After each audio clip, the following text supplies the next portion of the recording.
All right, May 20th, Steve's Giant Pumpkins at Hematite Homestead. Gonna run through both patches today as quick as I can. Main competition patch right now, and we'll slide over to the 150 and take a look at that. So let's get started.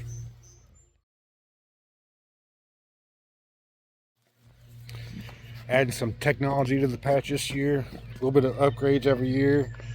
EcoWit moisture sensors. These things are going to go in the ground about 10-12 inches deep. We'll do that here in just a very little bit. They'll hook up to a hub over there in the shed, which I have completed and finally started moving some stuff into, and go through my Wi-Fi, and I can look at my moisture anytime, any day, from anywhere. All right, the tents are gone. Put up a little bit of wind fence around the structure. I left the structures. I intend on leaving this all year.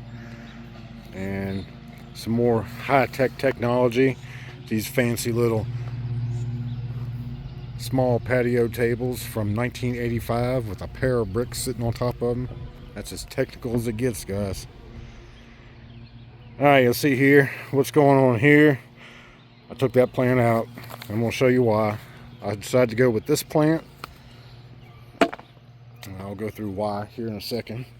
You'll see I got some leaf damage on this, and daggone cucumber beetles have just ravaged me. They totally destroyed these plants here, and the one over there, which you see is gone now. That was the 2266 Cosmore, doomed right from the start. I had 2 seeds. One did not germinate. The other one wrecked and ravaged by cucumber beetles and heavy rains. I wanted to get home and get it covered up, protect it from the rain. I just didn't have the luxury to get off of work that particular moment or day. Very disappointing. I really want to grow that seed. It'll be back-to-back years. I was unable to do anything with that. Maybe we'll try it again next year. And as soon as I took the tents off of this, they moved on to these. I was treating with a little bit of this and spraying it on there, getting some contact kill, but I washed them off really good. I don't know if I just sprayed too much on there and I got some leaf damage. I think I'll grow out of it. I'm not too overly concerned about it. This is the 2222 Ginger, the Godzilla seed. So it's been a roller coaster of a year already. Lots of highs and lows, and I was super excited about these plants when I came out here and took the huts off the other day, the grow tents off, and next day this is what I come out to. So I'm in a bit of a low right now. I'm confident I'll grow out of this. I typically trim the leaves off at the stump, keep the stump clear for a foot or so.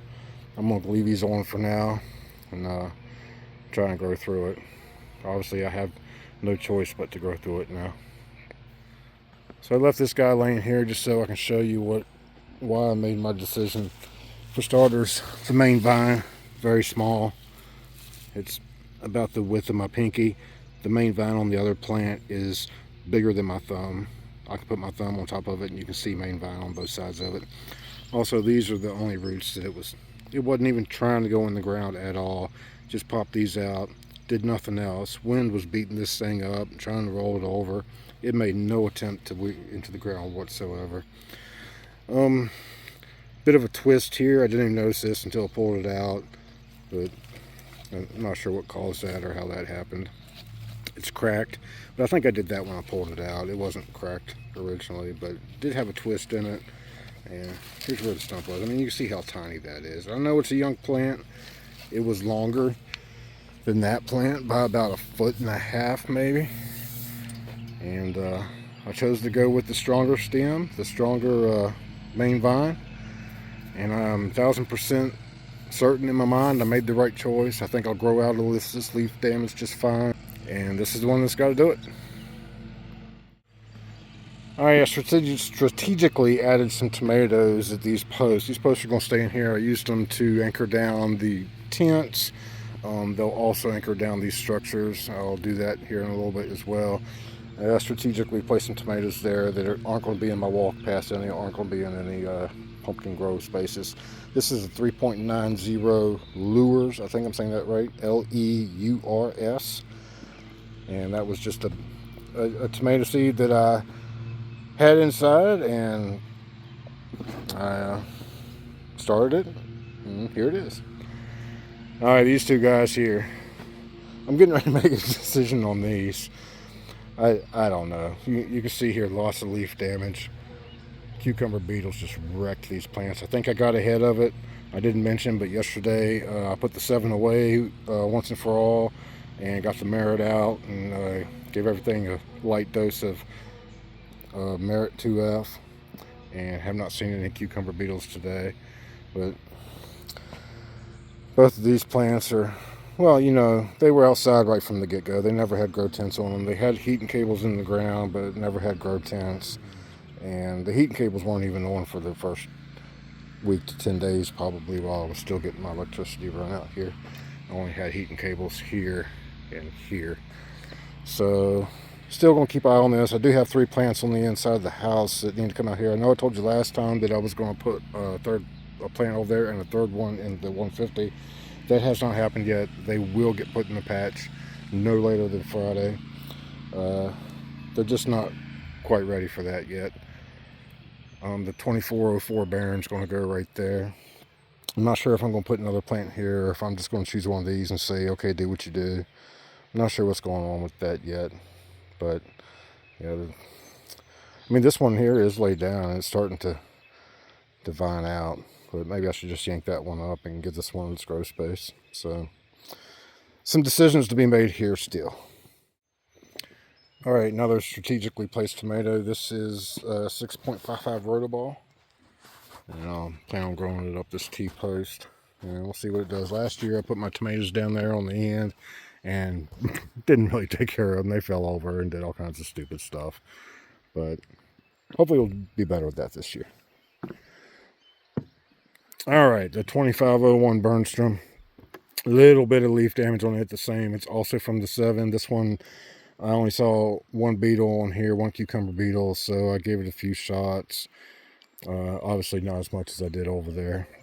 This one is starting to lay out some secondaries. They're not laid down yet. They're just coming out. They're standing up. You can see one right there still standing up about that tall. It's going to lay down soon.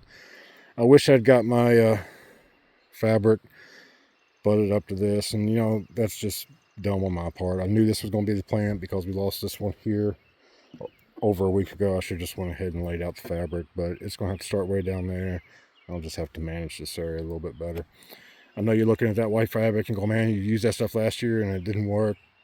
But I also used it for main vine fabric and it worked great in that application. You just got to keep it really tight to the ground. And I've done that here. I've got it anchored into the ground, going all the way up, and I'll continue to anchor it as I roll it out the patch. And I still got some weed and grass work to do down here, but I think I'm ahead of that. And I'm not really concerned about that right now. I think it's going to be manageable for me now. Especially I can stay out here and stay working on it all the time. So this is my best hope right now for the state that everything's in. I still got some weeds in here I've been working on trying to get out of here. This thing was the warmest tent of them all. And it just grew weeds like absolutely crazy. Alright, so lots of ups and downs already. Had lots of downs in the house, even trying to get plants out here. I'm like 28 plants in this season, and I have 1, 2, 3, 4, 5, 6 plants in the ground and 3 in the house that need to go in the ground. So out of 28 plants, I got 9 that are going to make it in the ground, and these 2 guys right here might come out of the ground. So it is what it is. I'm going to grow through it, keep pushing on. Lots of rain last week. We got over 5 inches of rain. I don't know exactly how much. My rain gauge is broken. I have gotten a new one. But it was every bit of 5 inches of rain. So between that and the cucumber beetles, it's been a tough start. But I think I'm ahead of the cucumber beetles now. I'm not messing around with them anymore. It's Merit from here on out. So prepare to meet your maker, cucumber beetles. I really like that stuff. It does really good for me. I'm going to get on the market and shop for something to add to it. I'm going to alternate treatments this year. The whole patch got 2 ounces of Merit every week, whether it needed it or not. This year, I'll do 2 ounces of Merit this week, 2 ounces of something else next week, or whatever the application needs to be for the other product. I need to shop around and figure out what to use there. let's go look at the 150 patch. On the way to the 150, we'll stop by and look at this. This is Giant Tomato. This is where I grew the 4.16 haul last year that grew off of the 3.9 something Jason Loris. This is 9.5 Clayton I got off the Garden of Giants seed exchange. And it's basically a bucket grow or raised bed grow. Call it what you will. Exact same way I grew the 4.16 last year. Those dummies. Those guys, not him, but his girlfriend. It was way up here, and she took a big chunk out of it. Weighted, it was 4.16 minus a little bit that she ate. Pretty good growth for my first ever Giant Tomato. Basically the same thing here, except I dumped this out, got all fresh in it, and I broad forked underneath of it, and it's buried really deep. It's got ability to go into the ground too, so it's probably got a good 12 inches of stem where it can produce more roots. And you see, here's my hand here. That's already going really nice. I'm really happy so far. A little bit of compost, some garden soil, really good stuff I put in here to supplement this grow. So looking forward to what this is going to produce. I will check out the 150 square foot hula hoop grow, 150 square foot circle. Not much going on here. These plants are, haven't really done a whole lot. Getting ready to put a third in here. I know I told you the other day I was going to put a third in here. It's still not quite ready. It's going to go right here. I actually put these further away from the border than I intended on. I don't even know how that happened, but it did. And put the other one like right here, about 10-12 inches away from the border, and run it right around this way. Yeah, that's the current plan. And then those two, one of them will get cold once they both lay down and start going, but I'm going to run those around that way, about 10 inches away from the border all the way around, and try to set fruit in this area here somewhere. Unless the third back up right here outgrows those, then my fruit will be up there in that location.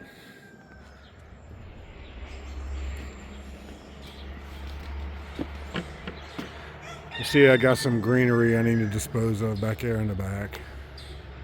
I'll get on that soon. I'm not too awfully worried about it right now. I got a couple plants back here we can go take a look at. New to the patch this year is giant marrows. So this is a 96.5 Williams, and I thought it was going to die on me, so I backed it up with another 96.5 Williams over here that I've had in the house and needed to put somewhere. I was going to put this out in the auxiliary portion of my giant competition patch, but it looked like that one was not going to make it, so I came out here and I put this here. Another thing that I noticed, and the reason I started one over here, is because this area right here got more sun than I actually thought it got during the day. So I'm going to go at that direction and set fruit down there. As soon as I put this in the ground, that one started looking way better.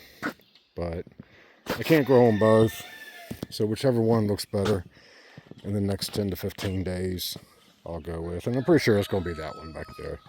This one didn't look like it's going to do much, though. Now this marrow here, I have no idea what it is. I got this seed from Ben McMillan. He bought it from a guy across the pond, and it was labeled as 200 plus giant marrow. So it also looked like it wasn't going to do anything. Yeah, I planted 2 of these seeds. One got disposed of already in the house, just never did anything at all in the house. You can see where the bugs have already attacked this one here. I'll keep a close eye on this. If it doesn't make it, then I'll put a watermelon or field pumpkins in here. A couple giant tomatoes. This is a 655 Rotoball.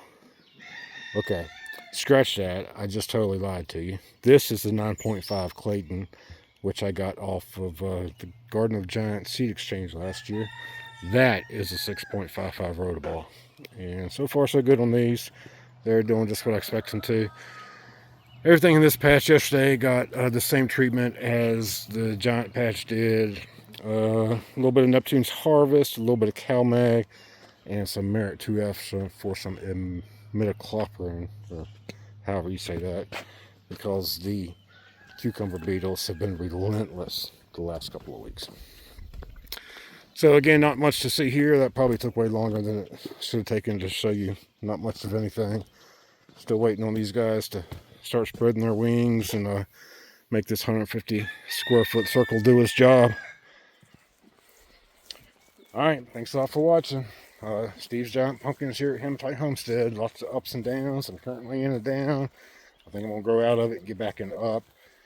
I'm pretty confident that I am going to grow out of it. I'm 1000% confident that I made the right choice on the 2222 Ginger plant, that I chose the right one. So it is what it is now. There's no going back and undoing that decision.